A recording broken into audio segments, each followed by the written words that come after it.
Chapter 1: Blue-Collar Loyalty. I've never been a complicated man.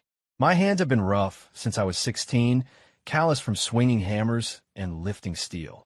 For me, hard work wasn't just a paycheck, it was identity.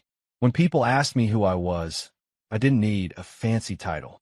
I was a provider, a husband, a man who came home tired but proud, clothes covered in dust, boots worn down from 12-hour shifts.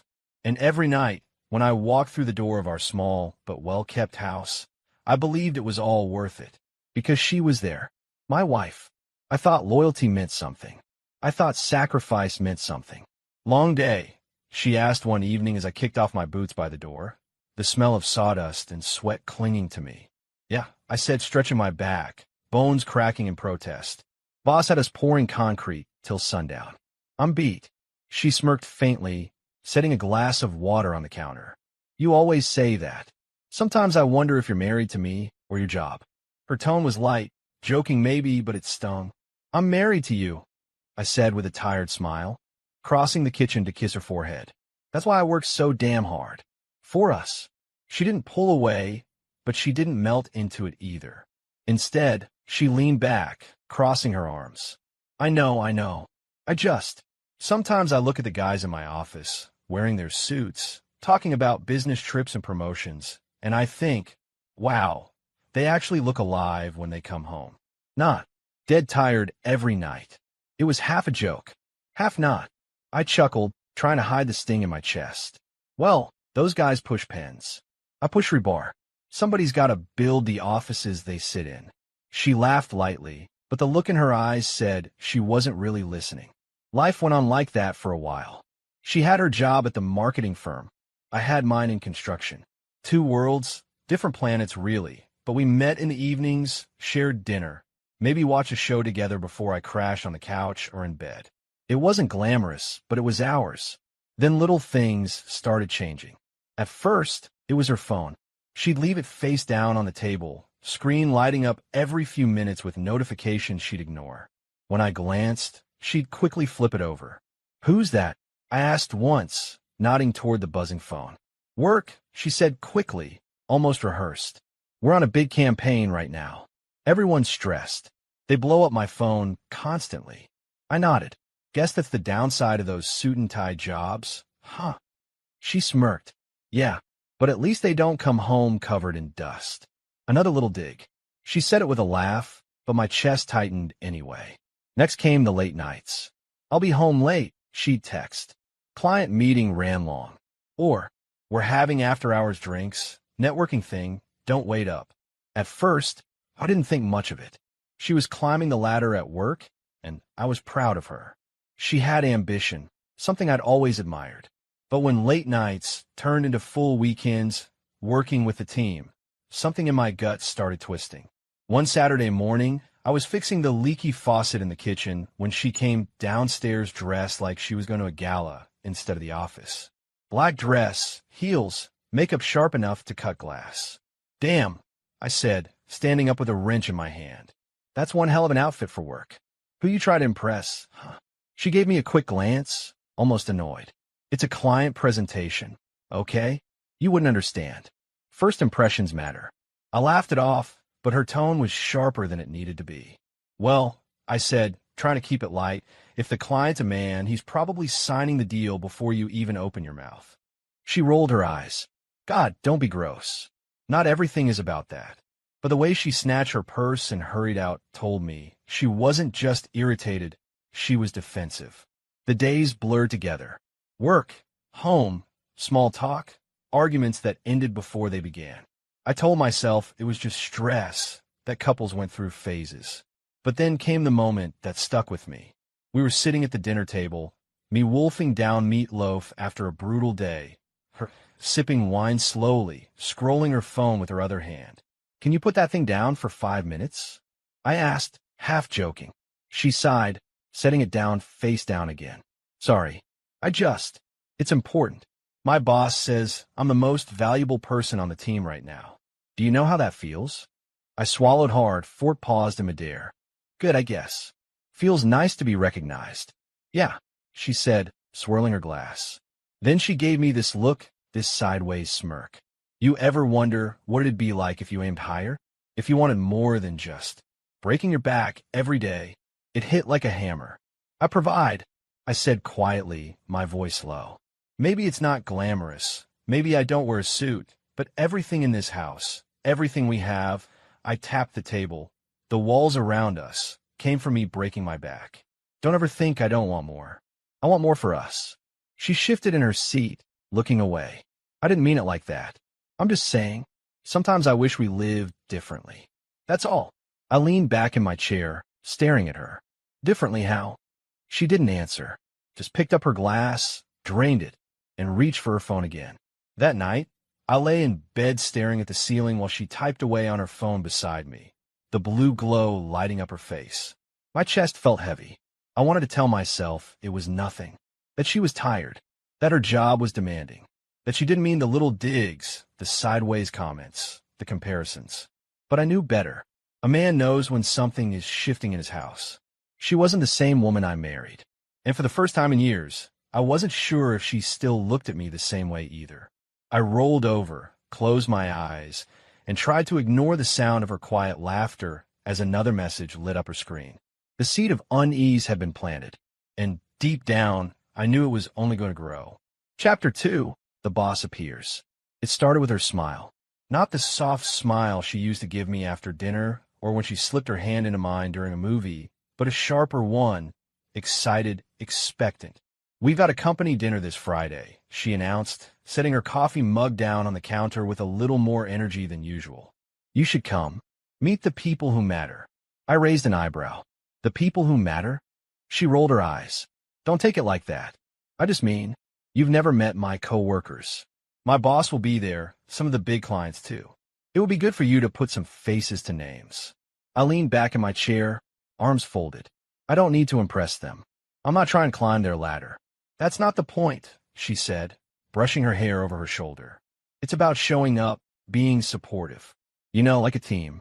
Her tone was light, but there was an edge buried in it, as if my not going would prove her point about me being too plain, too small town. "All right," I said finally. "I'll come. Wear something nice, shake some hands. Whatever makes you happy." She kissed me on the cheek, quick, distracted. "Good. You'll like it. It's at the Marquee, downtown." I didn't say what I was thinking. That the Marquee was the kind of place where men in pressed suits ordered wine I couldn't pronounce, and women laughed too loudly at jokes that weren't funny. Friday night came faster than I wanted. I traded my work boots for polished shoes, the kind I wore maybe twice a year, and tugged on the one decent blazer I owned. I didn't look bad, but standing next to her in her sleek black dress, I felt like a man about to walk into the wrong kind of spotlight. The restaurant was everything I expected: glass walls, marble floors, dim lighting designed to make the expensive wine glow like rubies. The air smelled of perfume, steak, and money. "Come on," she said, looping her arm through mine. Her nails dug lightly into my sleeve, almost like she was steering me. "Let me introduce you." We made our way to a long table where her coworkers were already gathered.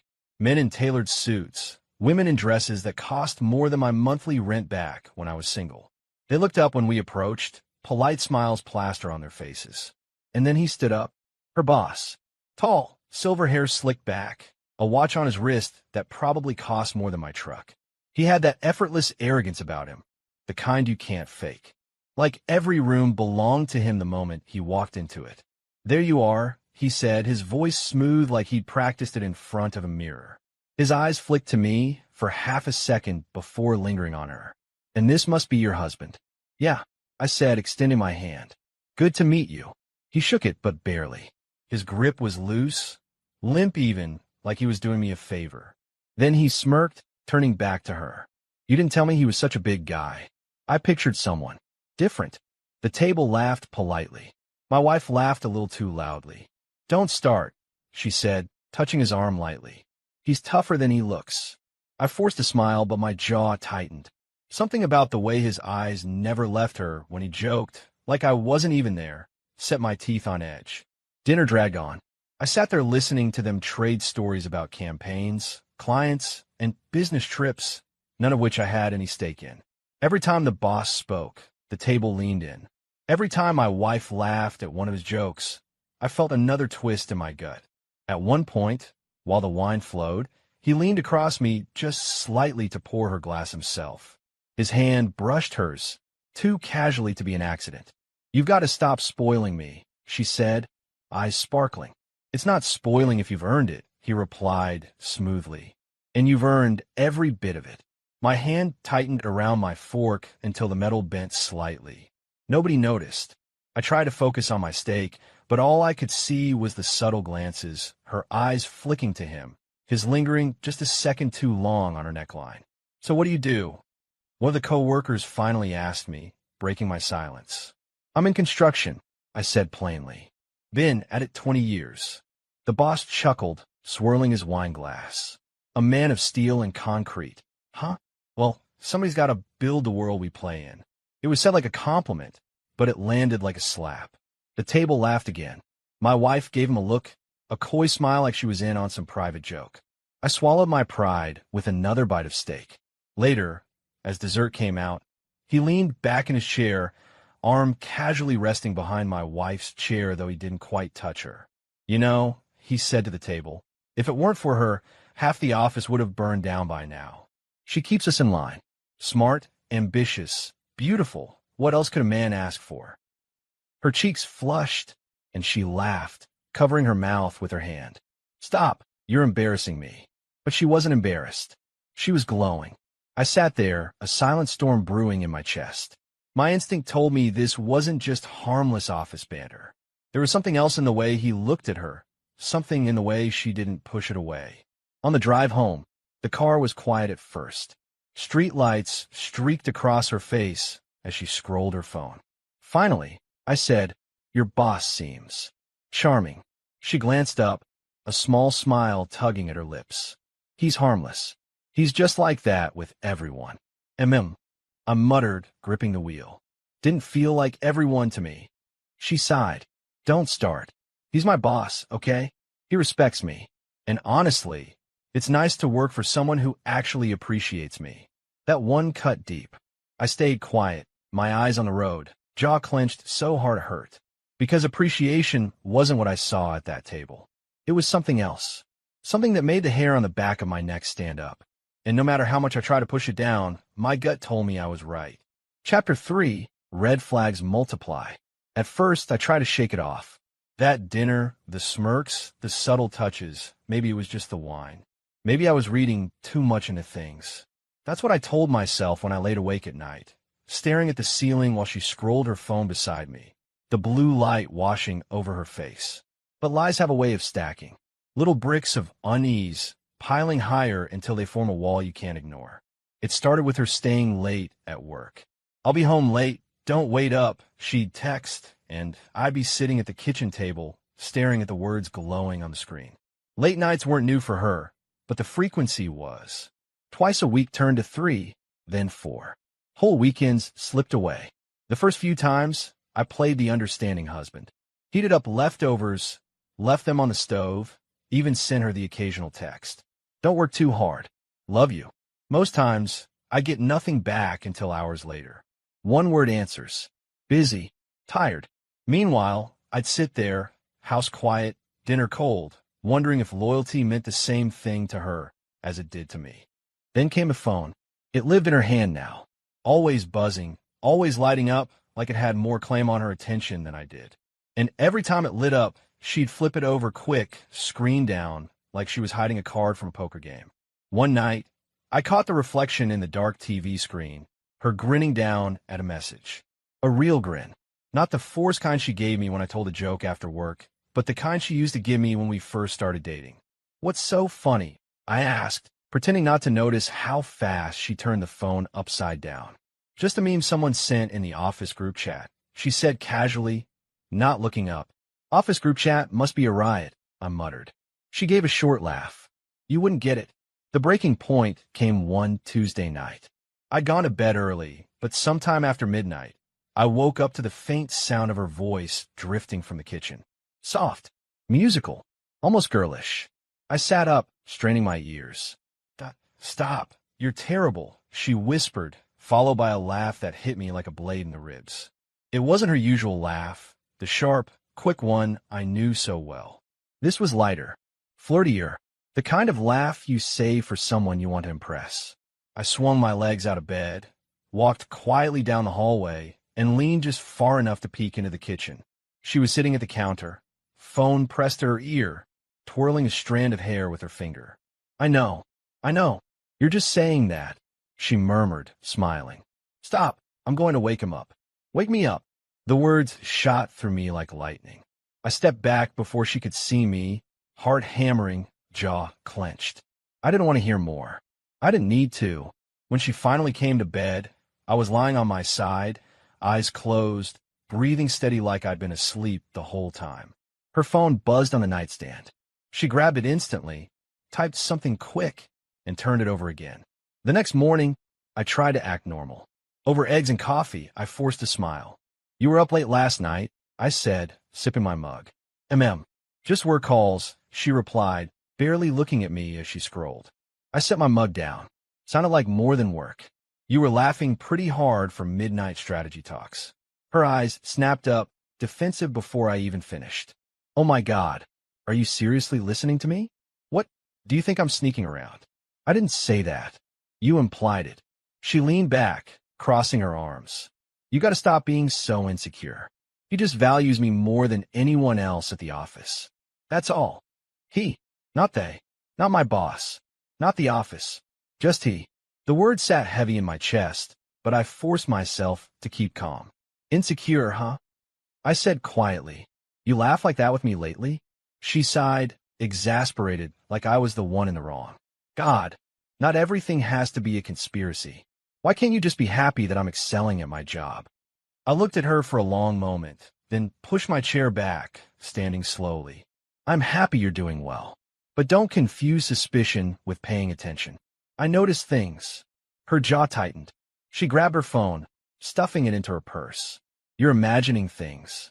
You always do when you're tired. Then she grabbed her keys and walked out the door, leaving me staring at the empty seat across from me. The day at work was a blur. I lifted beams, poured concrete, gave orders to the younger guys, but my mind wasn't there. It was in that kitchen, listening to her laugh at someone else's words. Every clang of metal, every thud of boots on gravel echoed the same question in my head. What's really going on? I wanted to believe her. God, I wanted to trust her. But trust isn't blind. It sees, it weighs, it knows when something doesn't add up. And nothing was adding up.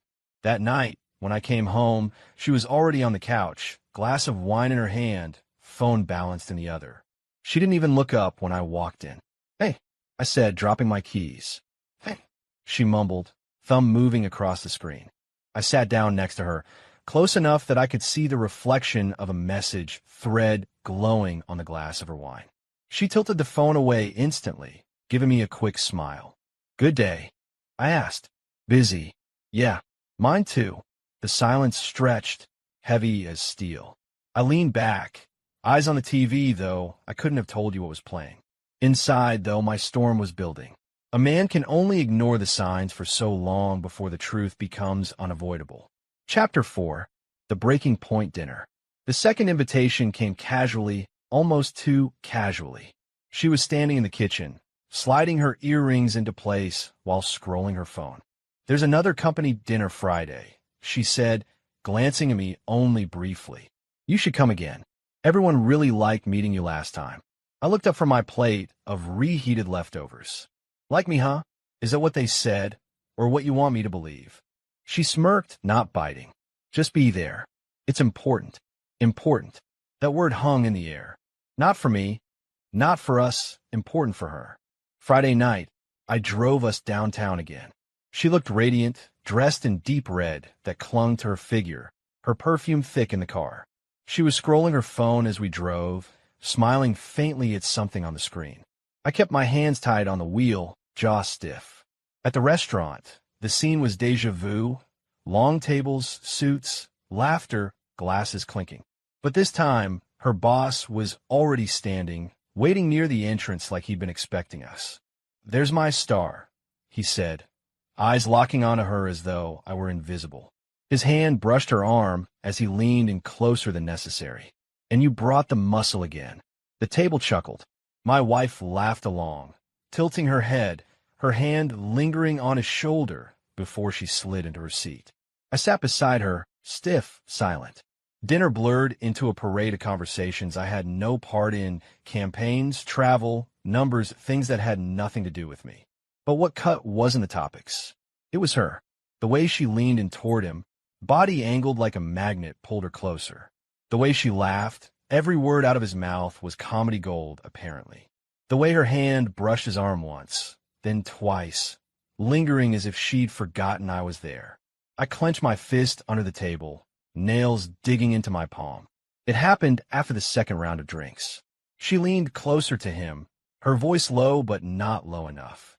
"If I'd met you before my husband," she said with a playful grin, "I never would have married him." The table erupted in laughter. His smirk stretched wide, smug, triumphant. He turned his eyes on me, barely acknowledging me as he replied, "I don't think he'd bother us anyway." That was it. The blood roared in my ears. My body moved before my brain could catch up.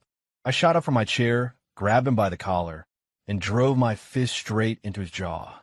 The crack of bone and the thud of his body hitting the side of the table silenced the laughter in an instant. Glasses shattered, silverware clattered, gasps filled the air. He stumbled back, clutching his jaw, eyes wide with shock. The room froze. Every set of eyes was on us. And then she screamed. "What the hell is wrong with you?" she shrieked, standing so quickly her chair toppled. She shoved me in the chest, fury burning in her eyes. Not at him, not at his arrogance, but at me. "If you're unhappy," she spat, her voice slicing through the stunned silence of the restaurant, "the door's right there, you jealous, entitled loser." The words hit harder than any punch I'd thrown. I stared at her, chest heaving, the room spinning with shock, humiliation, betrayal.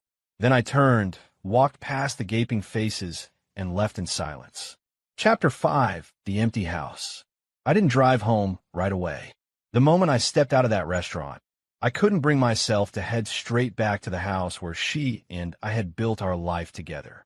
My hands were still trembling on the wheel, adrenaline buzzing in my veins. The city lights blurred past as I drove aimlessly, block after block, no destination in mind. My knuckles throbbed from the punch. A dull ache spread through my hand, but it wasn't the pain that bothered me. It was the silence that followed it. Her words rang louder than the crack of my fist against his jaw. "If you're unhappy, the door's right there, you jealous, entitled loser." Entitled loser. I gripped the steering wheel tighter, the leather creaking beneath my palms. I've been called a lot of things in my life, but never that. Everything I had, I'd earned. Every dollar, every splinter, every scar on my body was proof that I was anything but entitled. And yet, in front of her colleagues, in front of her arrogant boss, she'd thrown it at me like an insult she'd been saving for just the right moment. I pulled over near the river, the night air spilling in through the cracked window. The water shimmered in the moonlight, quiet, steady, while my mind was chaos. I thought about what I'd seen at that dinner, the way she leaned into him, the way she laughed, the way her hand lingered on his arm, as if I weren't sitting 2 feet away. She hadn't just disrespected me privately. She'd done it publicly, boldly, almost like she wanted me to see. And that line, "If I'd met you before my husband, I never would have married him." I replayed it over and over, each time feeling the knife sink deeper. Was that how she really felt? Had all these years just been some consolation prize for her until someone better came along? I stayed there for a long while, headlights off, watching the water move like nothing had changed. But everything had changed. Finally, I turned the key again and drove home. The streets grew quieter the closer I got. Our neighborhood was still, the kind of silence that feels heavy, like the air itself knows something's wrong. When I pulled into the driveway, the porch light glowed like it always did, but for the first time, it felt foreign. This was supposed to be home, my safe place. Tonight, it looked like a stage where I'd been played for a fool. Inside, the house was dark and silent. No laughter, no TV humming in the background, no clatter of dishes from the kitchen. Just silence. I stood there in the entryway for a moment, keys dangling in my hand, listening to the nothingness. It was almost deafening. I set the keys down on the counter, the sound sharp against the stillness. My boots felt too heavy as I walked through the living room. glancing at the framed photos on the wall, vacations, anniversaries, smiling faces. Each one felt like a lie now, snapshots of life I wasn't sure ever really existed the way I thought it did. I sank onto the couch, elbows on my knees, hands clasped together. My thoughts spiraled. I thought about the years I'd given her. Every morning I woke before dawn, every overtime shift I took, every bone-deep exhaustion I carried through the door, all of it was for her. For us. I wanted her to have a good life, to feel secure, to never worry about a roof over our heads or food on the table. I remember the times I passed on new tools or hobbies so I could set money aside for vacations she wanted. The times I let myself go hungry on a job site just to make sure I could afford the anniversary dinner she had her heart set on. I thought about the birthday gifts, the surprise weekends, the way I'd listened to her dreams and told her she could do anything, even when I was dead tired from a 14-hour shift. Every paycheck, every sacrifice, every bead of sweat had gone into building a life with her. And in return, she sat across from me at that table, in front of strangers, and joked that she'd never have married me if she'd met another man first. The humiliation sank deeper the more I thought about it. I could feel the heat rise in my face even though I was alone in the quiet house. It wasn't just betrayal, it was exposure. They had all seen it. Her co-workers, her boss, the people she respected most. They saw her dismiss me like I was some placeholder, some mistake she regretted. I rubbed my face with both hands, the sting of shame sharper than the ache in my knuckles. How many of them would laugh about it later?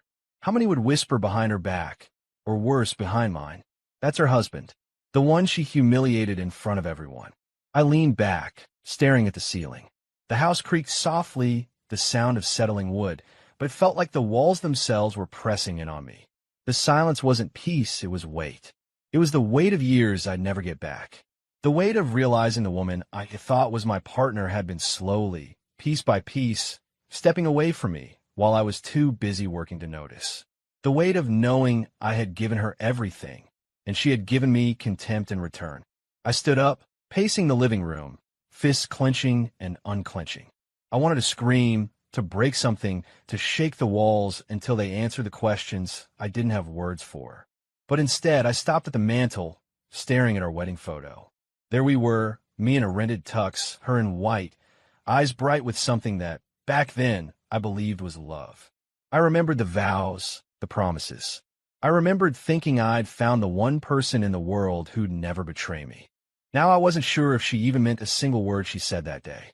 I finally sat down again, exhausted but too wired to rest. The couch felt cold beneath me, the air heavy around me. For the first time since the night I met her, I didn't feel at home in my own house. Chapter 6, The Drunken Return. The night had drained every ounce of energy out of me, yet I hadn't slept a second. I sat in that empty house, the silence pressing down, thinking through everything, running in circles until the decision finally crystallized in my mind. I was done waiting for respect that was never coming. By 3 in the morning, the anger had burned down into something colder. Not fire anymore, stone. I stood up, grabbed a couple of empty bags from the closet, and began to move around the house. Not recklessly, not tearing through drawers like some jealous maniac. Slowly, methodically. Her things, her expensive dresses, the ones she wore for office parties she claimed were mandatory. Her high heels that clicked across tile floors like she was walking on a stage. Her perfume bottles lined up on the dresser, each one a scent she'd chosen when she needed to feel confident at work. One by one, I folded the clothes carefully, placed the heels gently into a bag, wrapped the perfume bottles in a towel so they wouldn't break. Everything neat, everything deliberate. I wasn't throwing her out in a rage, I was sending a message. By the time I was finished, 3 neat bags sat by the door. The house looked cleaner somehow, like it had been scrubbed of her arrogance. Then came the note. I sat at the kitchen table, staring at the blank page for a long moment before I wrote. My hand didn't shake. My words weren't long, weren't poetic. Just the truth, cold and clear, like steel pressed against the skin. When I was done, I set the note dead center on the counter where she couldn't miss it. Then I sat back down on the couch, arms folded, waiting. The sun hadn't risen yet when I finally heard it, The jangle of keys outside, the scrape of the lock, the fumbling of hands that had clearly held too many glasses of wine. The door swung open, and she stumbled in. Her heels wobbled, mascara smudged beneath her eyes, hair tousled from hours of laughter and drinks. She reeked of alcohol and perfume that wasn't hers. I stayed seated, silent, watching. She kicked the door shut and dropped her purse carelessly, the kind of entrance of someone who expected to be forgiven before the fight even started. Her eyes swept the room, expecting to see me pacing, maybe sulking, maybe ready to apologize just for daring to stand up to her the night before. But then she saw the bags. Her step faltered. Her eyes narrowed. What the hell is this? Her voice was still slurred, but the sharpness cut through. I didn't answer. I just sat there, my silence louder than anything I could have said. She dropped her jacket on the floor, walked toward the bags, unzipped one, and pulled out a dress. Her face froze. "These are my things," she muttered, half to herself, half to me. She turned to the kitchen, her heels clacking unevenly on the tile. And then she saw it, the note on the counter. I could see her back stiffen before she even touched it. She picked it up, eyes scanning the words. The arrogance she'd worn like armor for months cracked in an instant. She whipped her head toward me, eyes wide, voice unsteady now. "What is this supposed to mean?" I leaned forward, elbows on my knees, and finally spoke. "It means I'm done." Her mouth opened, but no words came. For the first time in years, she looked caught off guard. Vulnerable. You're overreacting," she stammered. "You can't just pack my things because of one stupid dinner." I was joking. Everyone knew it was a joke. A joke. I let out a humorless laugh. "That's what you call leaning across the table, batting your eyes at him, telling your boss you wish you'd met him before me? That's your idea of a joke." She flinched, her mouth opening, closing. Then her chin lifted, trying to regain her footing. "You're insecure. That's the problem. He respects me. He sees me for what I'm worth. I gave you everything." I cut her off, my voice steady low. "Every paycheck, every drop of sweat, every sacrifice. And you repaid me by dragging my name through the mud in front of strangers. Don't call it a joke. You meant it. I saw it in your eyes." Her face twisted. "So what? You're just going to throw away our marriage over one mistake?" I stood then, slowly, and the way she instinctively stepped back told me she finally realized I wasn't bluffing. "No," I said. "You threw it away. I'm just cleaning up what's left." For a moment, silence hung between us. The kind of silence where truth stands naked, ugly, undeniable. She looked down at the bags, at the note, then back at me. The arrogance that had carried her through the dinner, through the after-party, through years of sly remarks and dismissals, it was gone. "Wait," she said finally, her voice small. "You're not even going to fight for me." I shook my head. "I fought for us every day. You just never noticed." Her lips parted, but no defense came. She turned away, staring at the bags again, as if willing them to disappear. The clock ticked on the wall. The sun was starting to lighten the sky outside, the first hints of dawn slipping through the blinds. I didn't move. I didn't explain further. She had the note. She had her things, and she had the truth staring her in the face. For once, I wasn't chasing her. I wasn't begging for scraps of respect. I was done. Chapter 7. The Confrontation. She stood in the kitchen, the note still clutched in her hand like it was burning her skin. Her eyes darted from the packed bags by the door, back to me, then to the floor. She looked hungover, guilty, but too proud to admit it outright. "This isn't fair," she finally blurted, her voice sharp, defensive. "You're blowing everything out of proportion. That dinner was about work." I raised a hand, stopping her mid-sentence. My voice came out calm, low, but firm. "Don't insult me by pretending that was about work." Her eyes narrowed. You don't understand how things work in the corporate world. Sometimes you have to. Play along. Laugh at jokes. Make people feel good about themselves. It's called office politics, not betrayal."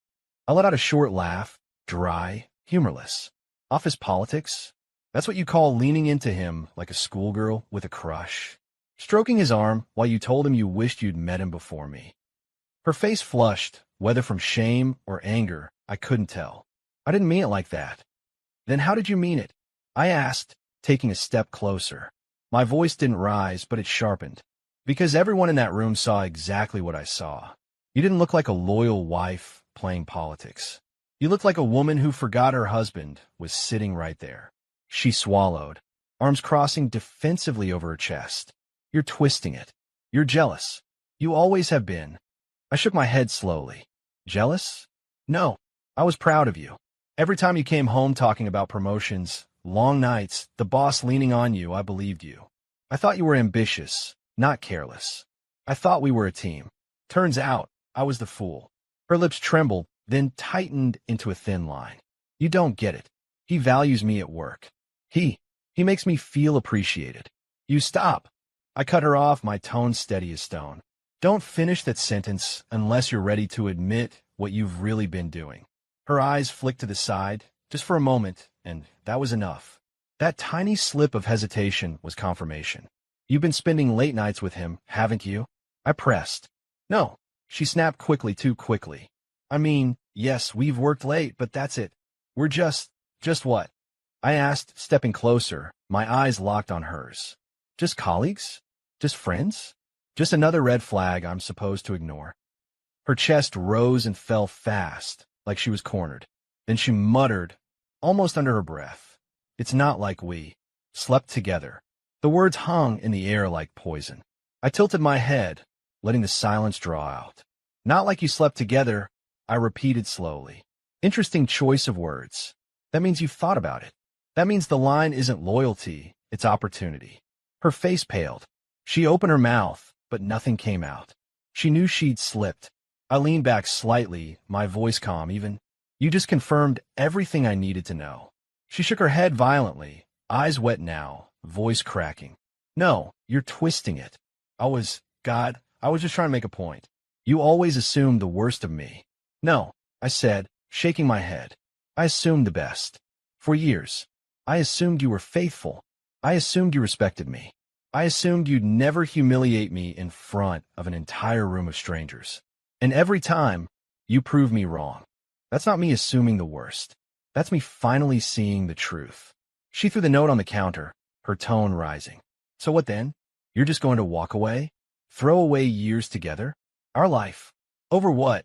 Some misinterpreted words and late nights at work. I looked at her, and for the first time, I realized I didn't feel rage anymore. No storm in my chest, no fire in my fists. Just clarity. Not over misinterpreted words, I said softly. Over disrespect. Over lies. Over the way you looked at him like you've never looked at me in years. Her jaw trembled. You're supposed to fight for me, she whispered. I shook my head slowly. I already did. Every day I came home tired, but still kept this house running. Every time I pushed down my doubts and gave you the benefit of the doubt. Every time I trusted you when you said you were working late. That was me fighting for you. You just weren't fighting for us. She blinked, her lips parting, searching for words that didn't exist. For once, I didn't feel the need to yell, to prove my point, to beg for recognition. My dignity wasn't chained to her anymore. Her approval didn't define me. I'm not going to stand here and scream like a madman, I said firmly. I don't need to. You know what you've done. You know what you've thrown away. And now, so do I. Her eyes welled up, her body trembling with the weight of the silence pressing between us. She opened her mouth, then shut it again, as if every excuse she had ever leaned on had suddenly crumbled to dust. I stood there, steady, calm, my voice carrying the finality of a man who'd finally woken up. Chapter 8. Retaking Control. The house had felt like a tomb, suffocating me with silence and memories I no longer trusted. So I left. I didn't slam the door, didn't storm out like some wounded teenager. I walked out calmly, like a man who finally understood that staying was worse than going. For 2 nights, I checked into a small hotel on the edge of town. The kind of place business travelers use, clean but soulless. I didn't care about the lack of character. All I wanted was distance. Distance from her perfume lingering on the couch, from the clink of her wine glass echoing in the sink, from the ghost of the man I used to be. The first night was rough. I lay on the stiff mattress staring at the ceiling, wrestling with myself. My mind kept replaying the scene at the dinner, the way she leaned toward him, the way his smirk cut me deeper than his words, the way her voice turned sharp and cruel when she shouted me down. I wanted to hate her. God, I tried. But hate is easy. What I really felt was grief. Grief for the man I'd been with her, for the years I'd spent believing we were building something worth fighting for. By morning, something inside me shifted. The grief was still there, heavy in my chest, but it had edges now. I got up, shaved, dressed, and looked at myself in the mirror like I hadn't in years. For the first time, I didn't see a husband defined by someone else's opinion. I saw a man who had survived betrayal and was still standing. On the third day, I didn't go back to the hotel. Instead, I drove across town to my buddy Mike's place. He was the kind of friend who didn't ask for explanations before opening his door, just gave me a slap on the back and shoved a cold beer in my hand. We sat out on his porch, the late afternoon sun painting the sky in streaks of orange and purple. Mike leaned back in his chair, studying me like a mechanic inspecting a busted engine. "Man," he said finally, "you look like hell, but you don't look broken." "That's new." I chuckled under my breath, taking a long pull from the beer. "I feel both. Like I've been gutted, but also lighter." "Good," he said simply. "Means you're waking up. You gave her your best years, brother. Now it's time to take them back." I stared at him for a long moment, letting the words sink in. My best years. 20 years of clocking in, paying bills, fixing leaky faucets, saving for vacations she always said weren't enough. 20 years of believing loyalty was enough. I shook my head slowly. "No, it's not about taking them back." Mike frowned. "Then what the hell is it about?" "It's about making the rest of my years mine," I said, my voice firm. He sat back, eyebrows raised, a grin spreading across his face. Now that's the man I've been waiting to hear. We talked for hours that night, longer than we had in years. About the past, about the future. He didn't sugarcoat anything. "You can't fix someone who doesn't respect you," he said.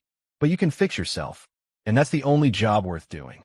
I nodded, and for the first time, I felt that truth settle into my bones. The next morning, I woke early. The air in Mike's spare room was cool and clean, and the sunlight spilling through the blinds felt like a promise. I laced up my sneakers and went for a run, something I hadn't done in years. My lungs burned, my legs ached, but with every step, I shed pieces of the man who had begged for scraps of affection. By the time I got back, sweaty and exhausted, I felt alive. My chest heaved, but it wasn't with grief this time. It was with strength. Mike greeted me at the door with a smirk. "Look at you. New man already." I laughed, wiping the sweat from my forehead. Not new, just the man I should have been all along. In the quiet moments, I reflected on who I was before her, on the kid who grew up blue-collar, taught that loyalty was everything, on the man who thought being steady and reliable would be enough to keep love alive. But love without respect isn't love, it's charity. And I was done being the recipient of someone's charity. I started writing things down, lists in a cheap notebook Mike had lying around. Not about her, about me. Goals I'd let slide. Skills I'd given up on learning. Trips I'd always said I'd take someday. Someday had just arrived. That night, Mike looked over at me scribbling in the notebook and shook his head with a grin. "Man, you're dangerous now." "Why's that?" I asked, half smiling. "Because you're a man with nothing left to lose and everything left to gain." I thought about that long after he went to bed. Dangerous. The word used to scare me. But now it felt right. Not reckless dangerous. Not angry dangerous. Just alive. 3 days stretched into 4, then 5. I didn't rush back to the house. I didn't call her. For once, I wasn't waiting on her voice, her approval, her apologies. I was learning how to breathe without her. On the 6th day, I stood on Mike's porch again, the summer air warm against my skin. I looked at the horizon, felt the weight of the beer bottle in my hand, and realized something powerful. I wasn't broken anymore. I was rebuilding. And this time, the foundation wasn't her. It was me. Chapter 9, Revenge and Justice. The fallout didn't take long to spread. Word moves faster in an office than in any small-town bar, and what had gone down at that company dinner became a wildfire. At first, the arrogant boss did what arrogant men always do. He tried to control the narrative. To the board, to the senior managers, he framed it like a misunderstanding. Just a joke that got blown out of proportion, he told them with a dismissive smirk. He made it sound like I was some insecure husband who couldn't handle a little workplace banter. But the whispers didn't match his story. People had seen the way she leaned across the table, the way her hand lingered on his arm, the way his eyes sparkled back at her. People had seen me explode because, for once, the truth was undeniable in front of everyone. And in those whispers, my wife wasn't the victim, she was the instigator. I heard about it through the grapevine, not because I went looking, but because people can't resist sharing gossip when they know you're the centerpiece of it. A buddy who worked in a different department called me up. "Man," he said, chuckling with disbelief, "you should hear the talk around that office. They're saying your wife practically announced she'd trade you in if she could. Even the receptionist was saying it was embarrassing." Embarrassing. The word hung heavy in the air. Not just for me anymore. Now was her name being dragged through the mud. For years, she'd built herself up as the picture of professionalism, the loyal employee, the boss's right hand. Now the cracks were showing. And unlike me, she didn't have the grit to survive it. She came home one evening, expecting me to be waiting in the kitchen like always. Instead, she found a different version of me, colder, quieter, untethered from the leash I had worn so long. "Can we talk?" she asked hesitantly, standing in the doorway, clutching her purse like it was a shield.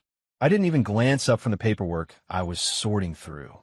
Divorce papers, bank account closures, property transfer documents. "We've already talked," I said calmly. Her jaw tightened. "You're overreacting. You think cutting me off is fair? After everything I've done for us?" I laughed. Not cruelly, not bitterly, just with a clarity she wasn't ready for. "Everything you've done for us? Or everything I've carried while you treated me like the backup plan?" Her eyes narrowed, the arrogance slipping through again. "You can't just shut me out. You need me." That was the last straw. I leaned back in my chair, looked her square in the eye, and let the truth land. "No, I don't need you.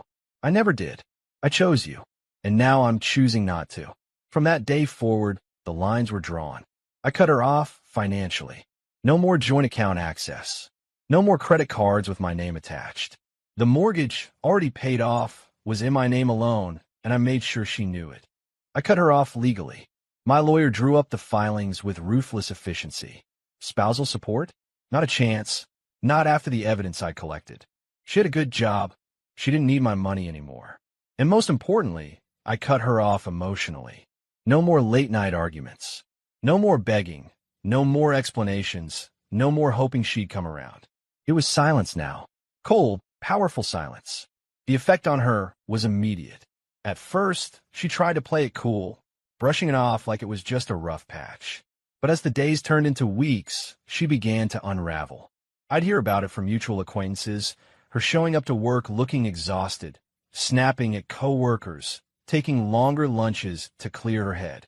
The whispers about her and the boss grew sharper. Some said she'd been stringing him along. Others claimed she'd embarrassed herself, throwing herself at him. And the boss? He didn't stick around. One Friday evening, she tried to corner him in the parking lot after work. A friend of mine happened to witness it, described it to me later with a mix of pity and satisfaction. She was leaning against his car, trying to laugh it off, trying to be flirty. He just shook his head, told her, "I don't need this drama." Then he got in his car and drove away, left her standing there. That image stayed with me, her, the woman who had once sneered at my steady, blue-collar life, standing alone in a parking lot with nothing but humiliation to keep her company. Meanwhile, my life was shifting in the opposite direction. Without the constant tension, without the weight of her criticisms, I found myself breathing easier. Work didn't feel like a grind anymore. It felt like progress. I picked up overtime shifts, not because I had to, but because the extra money was mine now, not a leash she could pull. I started going to the gym again, something I hadn't bothered with in years. At first it was just to burn off the anger, but soon I realized I was stronger, healthier, more focused than I'd been in decades. And socially? For the first time in forever, I wasn't the guy trailing after his wife's ambitions. I was just me. Friends wanted to grab beers, go fishing, hit a ball game. And I went without guilt, without permission, without wondering if she'd mock me for it later. One evening, Mike and I sat on his porch again, watching the sun dip below the horizon. He handed me a beer, studied me with that same mechanic's eye. "You look different," he said. "Different how?" I asked, sipping the beer. "Like a man who finally figured out justice doesn't come from revenge. It comes from walking away while they destroy themselves." I thought about that. Revenge had tempted me, sure. But watching her world collapse without me lifting a finger, that was sweeter than anything I could have planned. She'd lost me. She'd lost the stability I brought. And when her boss turned his back, she realized too late that she wasn't trading up, she was just left with nothing. And me? I wasn't just surviving.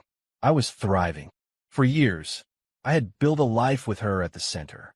But now, for the first time, I was building a life with me at the center. Every day, I grew stronger, more certain, more alive. And she was left with whispers, humiliation, and the cold reality that the man she mocked had walked away stronger than she could ever imagine. Chapter 10, Dignity Restored. The house was quiet now in a way that felt natural.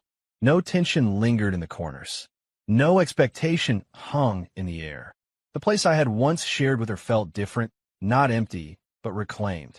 I walked through it slowly, touching surfaces I had long ignored, noticing things that weren't hers anymore. My tools, my books, my life. It was mine. Finally, entirely mine. I sat on the couch, elbows on my knees, staring out the window at the evening sky. The sun had slipped low, painting streaks of gold and amber across the horizon. The city's hum in the distance was soft, comforting. A part of me smiled at the irony. The same man she had tried to humiliate, to diminish, to control, was now here, unbroken and in control of his own life. I thought about the years I had spent believing loyalty and hard work would be enough.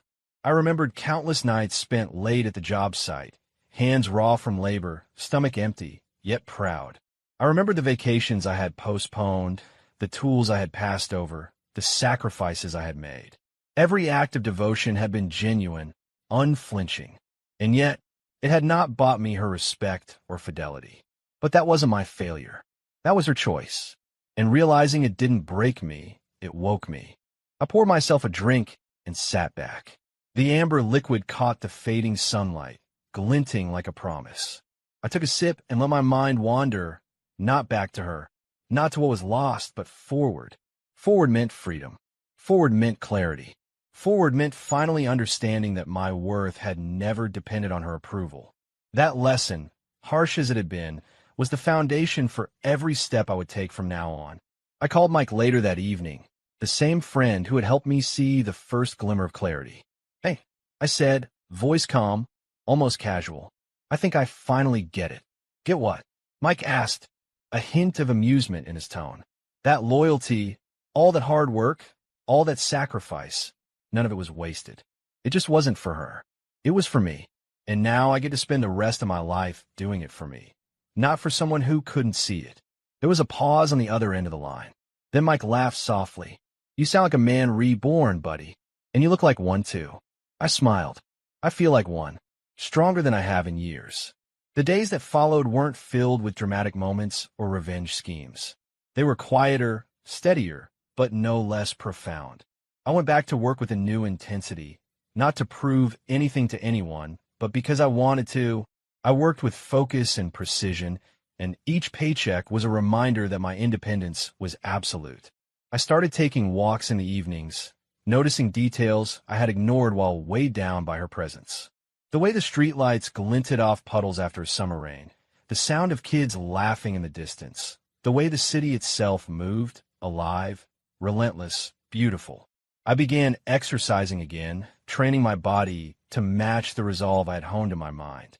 Each push-up, each mile ran, each drop of sweat was a small reclamation of my self-respect. One afternoon, I found myself in a cafe I hadn't visited in years. I ordered coffee, sat by the window, and watched people pass. Couples, friends, strangers. I didn't feel bitterness, just clarity. I recognized something that had eluded me before. Life doesn't pause for betrayal. It doesn't slow down to wait for the people who hurt you to realize their mistakes. You move forward or you don't. And I moved. I thought about her sometimes, not with anger anymore, not with longing. just acknowledgement. She had been a chapter in my life, a chapter that ended sharply and publicly, with lessons I could never unlearn. She had tried to diminish me, but the truth was that her betrayal had done the opposite. It had strengthened me. It had shown me the boundaries I would never allow anyone to cross again. It had reminded me that dignity isn't something you ask for, it's something you reclaim, moment by moment, choice by choice. I called my lawyer one last time, confirming that all financial and legal matters were settled. Everything was finalized. Nothing remained of the life we had built together, except what I chose to carry forward. That was a powerful thing. To know that I was no longer tied to her whims, her desires, or her betrayal. I set the phone down, feeling a weight lift from my shoulders. The house, the city, the world around me, it felt wider now. Possibilities stretched before me like an open road. That night, I sat on my porch, sipping a beer, watching the city lights flicker on. I thought about the dinners, the lies, the whispered office gossip. I thought about the humiliation she had tried to impose on me and the humiliation she now carried herself. And I felt nothing but calm. Not revenge, not bitterness, just the quiet satisfaction of knowing that my life, my future, my identity were mine again. I could rebuild, reshape, and reclaim what had always been worth more than anyone else's approval. I thought about the lessons learned, about loyalty and respect, about self-worth and boundaries, about how sometimes the people we think are ours are not the ones we should be giving our best to. I raised my glass, not to her, not to the past, but to myself, to clarity, to strength, to the life I choose. I drank slowly, savoring the moment, knowing that every step forward was mine alone. No one could touch my dignity. No one could take my peace. And that was freedom. I leaned back, letting the cool night air wash over me. I was tired, yes, but not broken. I was alive, not for her, not for anyone, but for me. Stronger than I had been, clearer than ever before. And the thought lingered in my mind, the truth shining like a beacon through years of darkness. She thought I'd crawl after her, but all she did was free me. A man doesn't lose when he walks away with his dignity, he wins.